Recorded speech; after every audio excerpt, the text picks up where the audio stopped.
Welcome to That's Good Sports. I'm Brandon. Did the AFC West have the best draft in the NFL, Perna? Probably not, but they received grades of A+, C, B+, and A-. Now, if any of you know C++, you can simply use that code and change those grades to your liking on whichever draft website you read.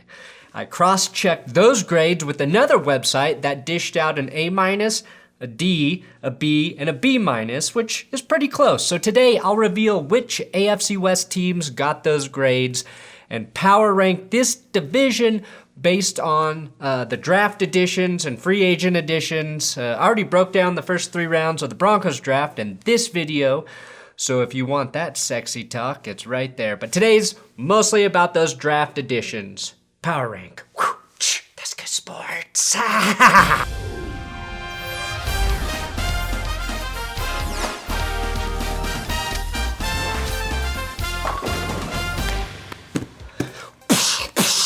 Please subscribe to this YouTube channel!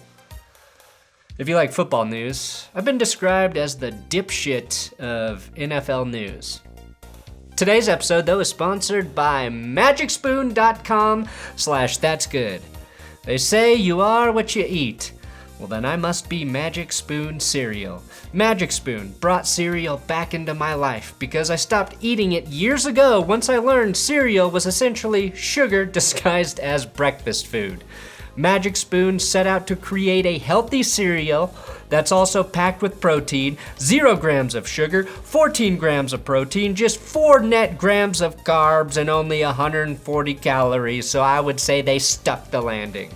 In addition to chowing it down at breakfast, I keep a box or 4 at my desk and snack on Magic Spoon throughout the day. I'll also dump some Magic Spoon into my Greek yogurt to give it a crunch. Like me, it's really versatile.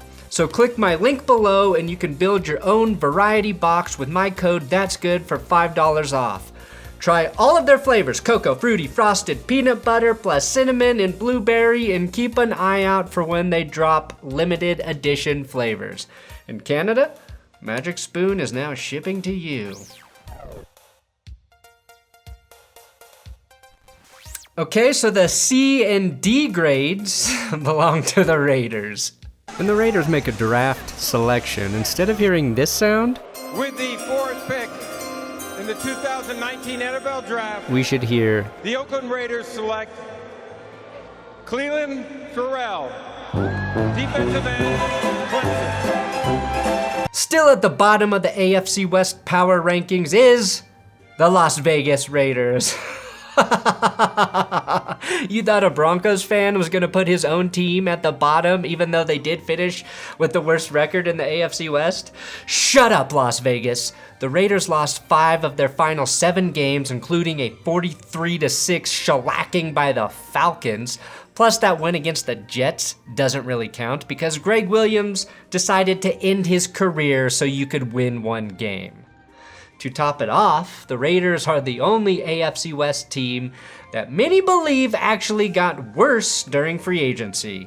They bled good offensive linemen, losing Gabe Jackson, Rodney Hudson, and Trent Brown for reasons that mostly entailed them not wanting to be Raiders anymore. Always a good sign of things to come, especially in a tax-free state.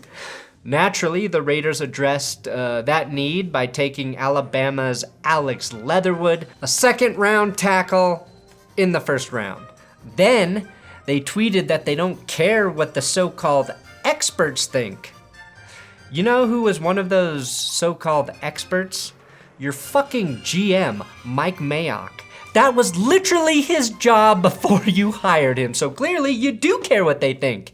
You just don't care what the good ones think. Mike Mayock 3 years ago would have roasted you for the picks he's made in the last 3 first rounds. Okay, to be fair to the Raiders though, they did take TCU safety Trayvon Moehrig in the 2nd round. And he had a 1st round grade, so would it have been easier to just take Trayvon in the 1st and Leatherwood in the 2nd? Of course, but it's the Raiders. They like to make things incredibly difficult that should be easy, like haircuts. They followed up Moreg's draft, I don't know how to say his name, by taking Tyree Gillespie and Divine Diablo, showing that their confidence in 2019 first-round pick Jonathan Abram has never been higher. Furthermore, next to the offensive line, the Raiders' biggest weakness heading into the draft was, you would think, safety. But it was cornerback, which is why I love that they drafted 3 fucking safeties before taking a flyer on a corner in the 5th. Thank you. Thank you, John Gruden. Thank you, Mike Mayock, for proving every dumb thing I said about you over the last 2 months to be exactly true. I did realize, though, that the Raiders got an A+ for best named players drafted. Both Divine Diablo and Alex Leatherwood were my number 1 in my best named players episodes. I can't be mad at the Leatherwood pick. After all, that is what they call Kevin Costner's dick in Yellowstone. Also, Alabama had Landon Dickerson and Alex Leatherwood on the same offensive line. No wonder they were big dick national champions.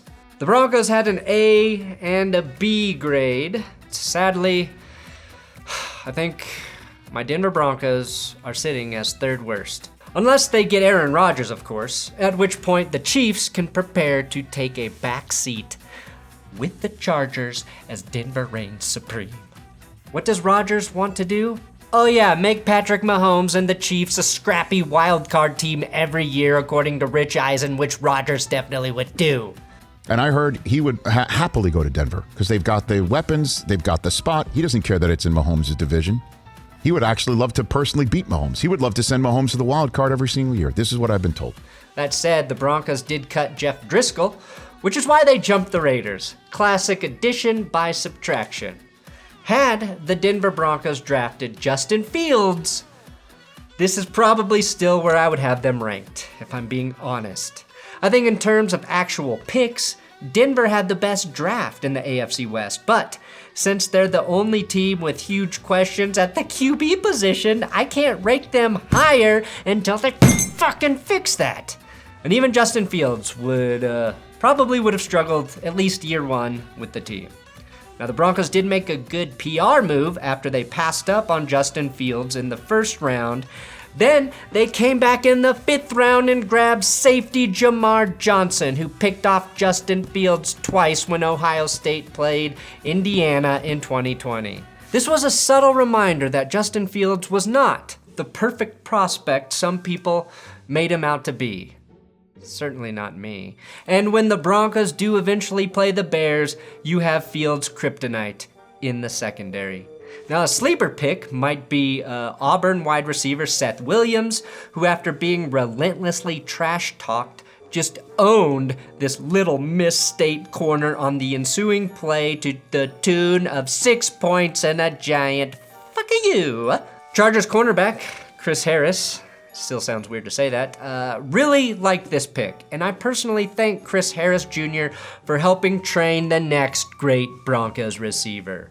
Now, I love that GM George Payton was wheeling and dealing like Brad Pitt in that one Moneyball scene where Jonah Hill pumps his fist after the trade. Oh, you guys are me every time. Come on, Terry, it's just a 6. We're giving you a top 4. We're good? But it also reminds me of South Park when Cartman is trying to sell stem cells and everyone he talks to is breaking his balls. Come on, Terry, it's just a 6th. Oh, come on, Terry, you're breaking my balls, man. Regardless, I respect George Payton for revealing that Vic Fangio always has sex on his mind. When describing trade offers during the draft, he stated that Vic Fangio likes to take advantage of teams that are horny to move up. If Denver did draft the best corner in Patrick Surtain, possibly the best running back in Javonte Williams, a beast in guard/center Quinn Miners, and a stud in linebacker Baron Browning, this team is perfectly built to accommodate Aaron Rodgers for the foreseeable future. And yes, I recorded this episode and ranked the Broncos before I found out about Jawan James tearing his Achilles and not being able to play this season. I mean, as a Broncos fan, I don't think any of us expected him to actually play this season. It saves the Broncos like $10 million in cap space or something, so hopefully they can bring in another right tackle, maybe kick Dalton Reisner out to tackle since they drafted for the interior of the line. I don't know what they're going to do. This sucks. Next in the power rankings, the Chargers. The Chargers actually had the only 2 A grades. The Chargers might finally seriously, be the second best team in the AFC West.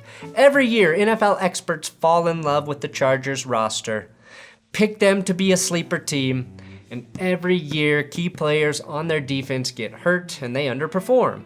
This year, unlike the Raiders, LA made their offensive line better, so much so that Pro Football Focus gave them and the Chiefs the most improved lines of their offseason honors awards or something. An improved offensive line of this caliber for a young quarterback is a gift so great I expect Justin Herbert's hair to be back at full length by September. Chargers fans, yes, they really do exist, wanted the Chargers to draft tight end Brevin Jordan in the 3rd round instead of Trey McKitty. As the internet pointed out, McKitty once lined up facing the wrong fucking way. I'll give him a pass since Trey McKitty was in my best named episode, and I think you got the right guy, LA, because the Texans drafted Brevin, and I wouldn't target anyone that team is high on. Much like the Chiefs, the Chargers were clearly focused on building an offensive line around Justin Herbert, fully loaded, and added to the line with Corey Linsley and Matt Feiler. Those signings happened in free agency, and then they spent their 1st round pick on Northwestern tackle Rashawn Slater. I think this was their best pick because it was an immediate need combined with solid value at pick 13. Later, they copied the Broncos by taking the son of an all-pro corner with Asante Samuel Jr. in the 2nd round. With Casey Hayward gone and Chris Harris becoming ancient, I think they were wise to add a corner on day 2. And Samuel can likely play both in the slot at 5'10" or even challenge Michael Davis on the outside, which is where he spent most of his time at Florida State. Now, the Chargers may have reached a bit for wide receiver Josh Palmer, but I know that's a player a lot of people are excited to see with a good QB, something he did not have in college. He's also from Canada, and may very well be this year's Chase Claypool. Those are the only receivers I know from Canada. So for the Chargers, there were no Raider-like picks or huge needs that this team failed to address. I think they're a solid roster that could round into shape if they're not eaten alive by the injury bug in 2021. I might have added another offensive lineman somewhere on day 2, but it's seriously improved if Slater is the real deal. They were the 2nd worst offensive line of the last half-decade, according to Pro Football Focus, so it doesn't take much to get better. And I'm honestly a little nervous to see what Justin Herbert can do when he has a line actually protecting him. And then finally, the Chiefs are king shit of the AFC West, and they didn't even need to have a draft to keep that spot. The Chiefs had the double B grades. I already moaned like a girl submitting to James Dean when KC signed Orlando Brown. They turned a joke of a line into possibly the best line in the NFL with Brown, Long, and Tooney. Their top pick in the draft, this year the Chiefs traded their 1st rounder rather than spending it on a luxury position like running back. That's how they added Orlando Brown, and their 1st pick turned into a 2nd rounder, Missouri linebacker Nick Bolton. Here's your classic inside linebacker that calls the defense and makes sure everybody is in their spot and shit. The first one of those that could be really good in Kansas City since Derek Johnson. And let's be honest, we already know Bolton can carry a Tooney. And Tooney is 287 pounds. Best pick? Their best pick could very easily end up being guard Trey Smith out of Tennessee, who was projected to go as early as the 2nd or 3rd round, but ended up being a 7th rounder because of some issues with blood clots that complicates his career. But if you pair Smith with Oklahoma interior lineman Creed Humphrey, this offensive line has been completely reconfigured since the Super Bowl. Again, Creed, if he fixes his biggest flaw, blocking with arms wide open. The Chiefs win another Super Bowl, and I will die in my own prison. Biggest reach for the Chiefs? It's really hard to reach when you don't have a pick until the back end of the second round, but the only way to give a reach around is from the back end. Good job, Chiefs, you fucking cocksucker. So there you have it, AFC West draft recapping.